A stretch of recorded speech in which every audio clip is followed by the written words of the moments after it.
Come, you masters of war,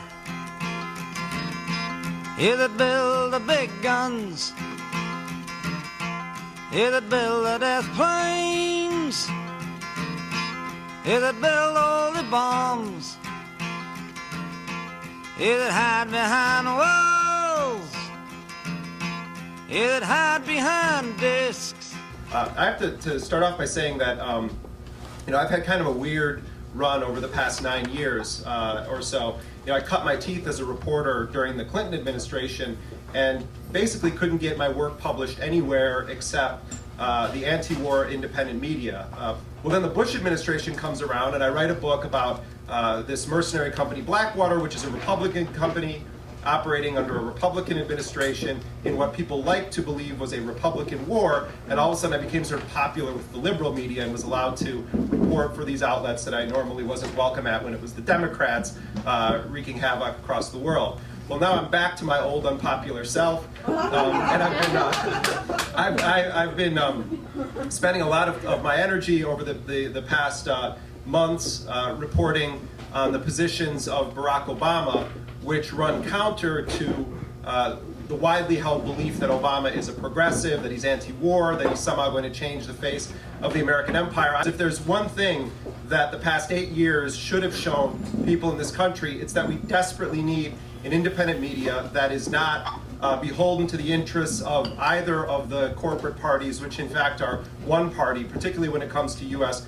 foreign policy. They're a corporate war party. The liberal media were all about criticizing George Bush and his cabinet selections and saying, oh, this is a throwback to the Reagan era, or he's recycling George H.W. Bush's White House. And so all I've really been doing over the past several weeks is looking at who is Barack Obama tapping to run U.S. foreign policy. Now, anyone who's been paying attention to Obama's positions and the serious foreign policy speeches that he's given, not the stuff about change we can believe in and I was against the war and I'm going to end it in 2009, but actually reading the plan, talking to the people, listening to the serious speeches. There's no evolution. Obama never was saying that he was going to totally end the war when he was talking to people who he actually wanted to listen to him. When he was talking to the Kool-Aid drinkers at rallies, of course, Obama was all about ending the war. But when he was talking to the military folks, when he was talking to the conservatives, when he was talking to AIPAC, he sang a very different tune, and that's the tune that he intends to play as President of the United States. Because that is his definition of ending the war, 100,000 U.S. troops and contractors remaining in Iraq for the foreseeable future. So from reading Barack Obama's policy papers, from studying Barack Obama's serious foreign policy speeches, not campaign rhetoric, from looking at all of those closely, combined with who he has hired to run U.S. foreign policy, we get a very clear sense of what's going to happen over the next 4 years. Now, Obama and his campaign defined as the, quote, premier foreign policy issue of our generation, the war in Iraq. He criticized Senator Hillary Clinton on the campaign trail for being on the same side as George Bush and John McCain. So one would presume then that Obama would want to hire a team of people for U.S. foreign policy who were, quote, right about the premier foreign policy issue of our generation.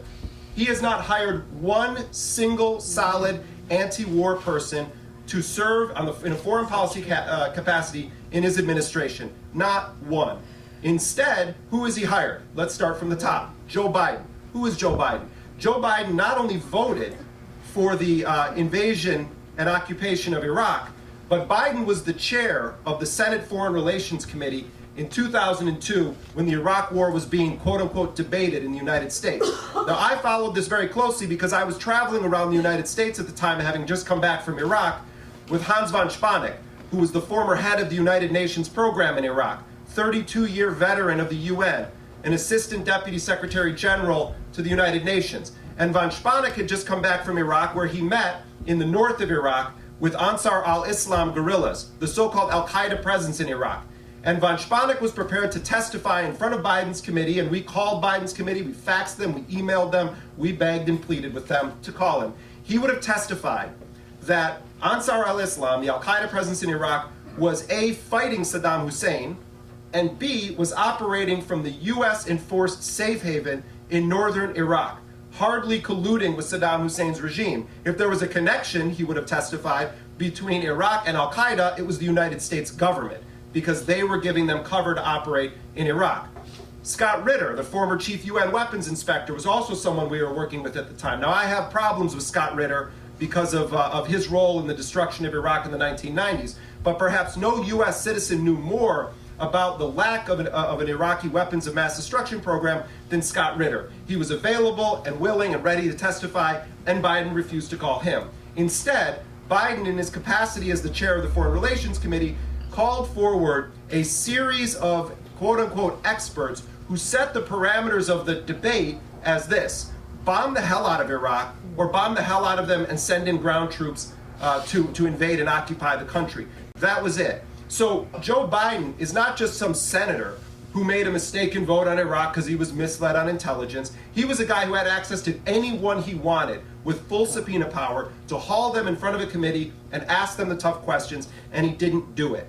Biden is a hawkish Democrat. He is the epitome of the right wing of the Democratic Party's control on the Obama campaign. He is the best symbol that indicates what kind of foreign policy Barack Obama is going to implement. Number two, Hillary Clinton is Secretary of State. Not only did she vote for the war and refuses to fully renounce that vote or denounce any kind of support for the Bush administration's war, she's continually voted to fund it, but also she was one of the Democrats who put forward the myth leading up to the invasion that Saddam had weapons of mass destruction, and one of the only Democrats to actually talk about an al-Qaeda connection with Iraq. And her point was, if NATO exists for anything, isn't it to defend our way of life? That's her perspective on the world. That's her perspective on foreign policy. Rahm Emanuel is as pro-Israel and anti-Arab as a politician can get. He was the only member of the Illinois delegation to vote in favor of the war. He gets a tremendous amount of corporate money. He ran the Democrats' 2006 congressional campaign, where 26 of the 28 candidates he gave money to and did fundraising for were firmly pro-war. He actively tried to stop the campaigns of anti-war Democrats in 2006, and it's because of Rahm Emanuel that we ended up with all of these pro-war Democrats helping the Democratic Party to take back Congress in 2006. So you have Rahm Emanuel as his chief of staff. Susan Rice was someone who promoted, she's the UN ambassador now, going to be under Obama. She promoted the myth that Saddam had weapons of mass destruction leading up to the war, and she's been calling for bombing Sudan over the Darfur issue. She's a major league hawk and someone that falls into the camp that Noam Chomsky described as the new military humanists, these people that want to do humanitarian bombings.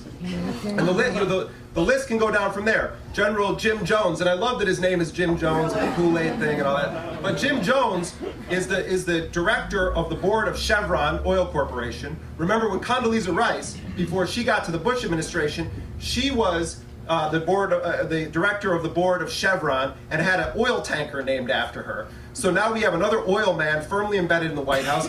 Jones also is on the board of Boeing. He claims that he was against the Iraq War, but was one of the commanding officers who led the initial invasion. He claimed that he stood up to the neocons, but he never did it when it would have counted, when it actually would have mattered for him to put his neck on the line. He remained silent during all of that.